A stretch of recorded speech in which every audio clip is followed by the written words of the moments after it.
Spanish-American War, April 21st to August 13th, 1898.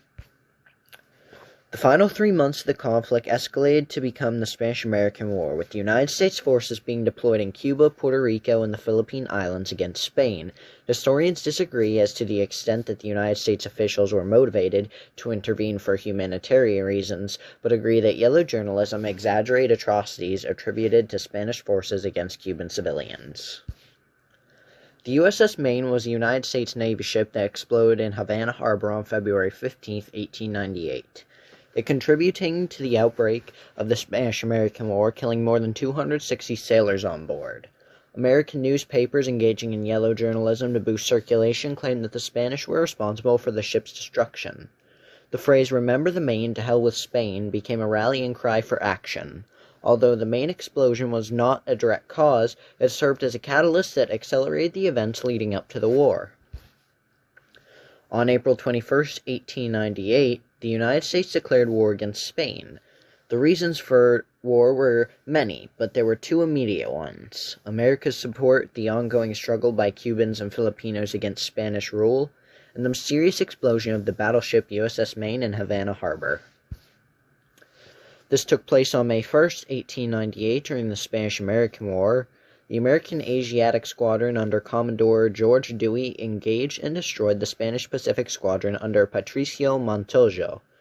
The battle took place in Manila Bay in the Philippines and was the first major engagement of the Spanish-American War. The battle was one of the most decisive naval battles in history and marked the end of the Spanish colonial period in the Philippine history. The Americans had 9 ships, 1 dead, 9 wounded, and 1 ship damaged. Spain had 13 ships, 77 dead, 271 wounded, and 8 ships sunk.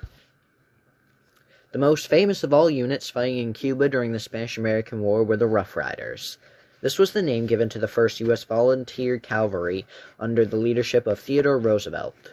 Roosevelt resigned his position as Assistant Secretary of the Navy in May 1898 to join the Volunteer Cavalry. The battle took place on June 24, 1898. It was a Spanish rearguard action by Major General Antero Rubin against advancing columns led by Major General Fighting Joe Wheeler, and the first land engagement of the Spanish-American War.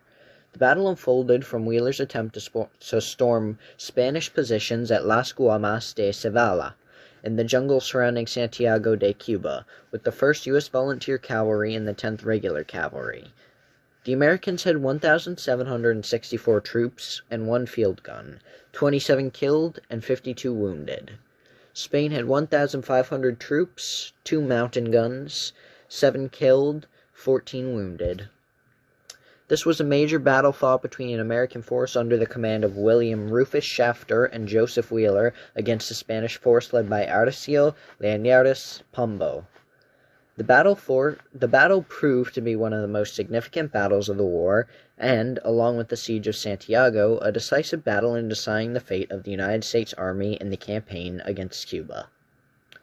The American forces, outnumbering the Spanish defenders 16-1, charged upon the heights and dispersed the Spanish after suffering heavy casualties. The Americans had 8,412 troops, 4 Gatling guns, 144 killed, 1,024 wounded, and 72 missing. The Spanish had 521 troops, 114 killed, 366 wounded, and 41 captured. The Siege of Santiago took place from July 3rd to July 17th, 1898. This was the last major operation of the Spanish-American War on the island of Cuba. This action should not be confused with the naval battle of Santiago de Cuba. The Americans had 19,000 troops, 1,614 killed and wounded. Spain had 13,000 troops, 2,000 killed and wounded, 11,500 captured. The Battle of Manila was a land engagement which took place in Manila on August 13, 1898, 4 months after the decisive victory by Commodore Dewey's Asiatic Squadron at the Battle of Manila Bay.